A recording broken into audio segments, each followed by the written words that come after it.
Hi again then guys, and welcome to yet another installment of Pick of the Pack on Gran Turismo 6 in particular, and this series, for those who are maybe new to the channel, is for the vehicles which are in Gran Turismo, typically Japanese cars, and these vehicles have way too many different variations of them. So of course the potential buyer or collector or JDM fan, it could be benefited from knowing which ones are the best, for instance, of their respective year, and which ones are actually worth buying, and which ones are just totally unnecessary.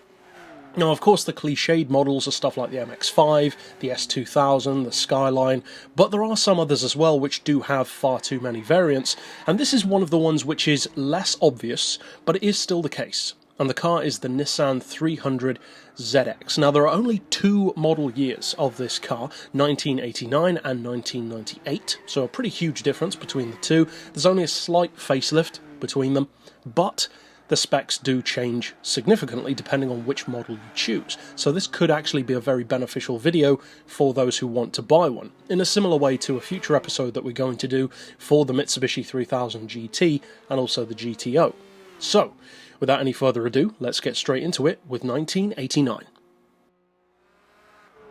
Now, the first thing that you immediately notice about the 1989 models, of which there are only two, is that one of them is much more significant than the other straight off the bat, and that is the twin turbo from 1989, because that car is of course a full premium. It has visual upgrade options, it has the detailed interior, and all of the specs apart from that are actually, as you can see, exactly the same as the non-premium version. The price, the engine, the power, the torque, the weight, and the horsepower per tonne. However, because of the fact that the premium can of course have that flat floor conversion, as pretty much any premium car can, of course, and that allows the vehicle's PP level to be much, much higher. At 634, it's 33 points higher than the two-seater version, which is pretty impressive. Now, of all of the 300ZXs, this 1989 twin-turbo is actually the only premium model. Now, there are only 6 of these in the game anyway, so it's not as ridiculous as something like a Skyline, but still, that's about 5 too many, as far as I'm concerned. But overall for 1989, it's notable for a couple of reasons. One, both of these are cheaper than all of the 1998 cars. The PP level on the premium is higher than all of the others, and the weight on both of these 1989 cars is also quite a bit less than 2 of the 98 models, and about 8 kilos less than another 2 of the 98 models, as you'll see in a second. The horsepower per tonne is in between. It's not the best, but it's not the worst, and overall, they're good cars. The non-premium, though, I would say is definitely unnecessary. The premium is the better car, the handling is much better, the looks, the sound, the visual upgrades, it's just a better car, and it's the obvious choice to go for, and it's also the one that most people do go for. However, what potential changes are there for 1998? Well, for those who have never bought any of the 1998 models, which is understandable once you've got the premium, why would you need to buy any others? There are actually some surprising differences, because all 4 of these 1998 versions, as you can see, have quite a bit more power and quite a bit more torque than even the premium version does. 902 horsepower to the 873 of the previous two, and 814 pound-feet of torque to the 772 of the previous models. Now, there are payoffs, of course. The weight is higher on all of these.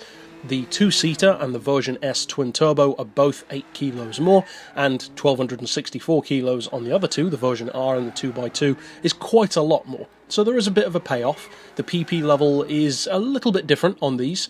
The version R and the 2x2 are both lower by 1 pp over the non-premium from 89, and the two-seater and the version S twin-turbo are both 1 pp higher. So overall you've got 600 pp, 601, and then 602, and then the premium jumps way ahead to 634. The engine size stays the same on all of these, and also the two-seater and the version S twin-turbo are the cheaper of these 98 cars, 39,900 to just under 44 grand, which is okay, it's still not a bad price. But interestingly, even those two cheaper ones are still 400 credits more than the 1989 cars, but 400 credits, who really cares? Overall, I would say that as far as 1998 goes, the two that definitely stand out the most are the two-seater and the version S Twin Turbo, the two cheaper ones, because they have the same power, the same engine size, the same torque, but they're lighter, have a better horsepower per ton. In fact, they have the best horsepower per ton of them all, and they're just the best all-round of this year. And in some ways, they're the best all-round of all of them. So, in summary, it's a fairly simple breakdown compared to some of the others, because with the 300ZX, there aren't a huge amount of interesting ones here. There are to some people, but for most players, not really. So I would say that there are two potential ones which you might want to buy, and only one is absolutely necessary. Which, of course, is fairly obvious. It's usually the case that the premium version is the one that's the best all-round, and I'm not going to be blowing any minds here. It is the best all-round one to go for, so if you are only going to buy one, then yeah, definitely get the 1989 Premium. It is the best all-round. However, if you want to try out another one, I would actually recommend either the 1998 two-seater or the 1998 version S Twin Turbo. Of those two, I'd probably say the version S Twin Turbo. The handling is similar to the 1989. Of course, the flat floor makes a difference, but it's still a very good handling car. The only thing that you do really need to be wary of, though, with all of the non-premiums, but especially the 98s, is that the brakes are not that good. Even with racing brakes, you really have to brake like a mile away from the corners for the car to slow down, and having even more power and torque doesn't really help with that, because 9 times out of 10 you're going to be going into a corner much quicker. So overall, you could check out the version S Twin Turbo, for instance, or the two-seater if you want to, but of course the only absolutely necessary one is obviously the Premium. So it's a fairly simple breakdown, a lot simpler than many of the others in this series, which makes a nice change. 5 of them are unnecessary, 4 if you're being generous, but only one of them is really needed, and it's that Premium one. So overall, that's it for this particular breakdown. Enjoy using the cars, and incidentally, all of these are extremely fast. They are among the quickest JDM cars in the game, so they are definitely worth checking out. And of course, I'll see you guys next time, but for now, as always, thanks for watching.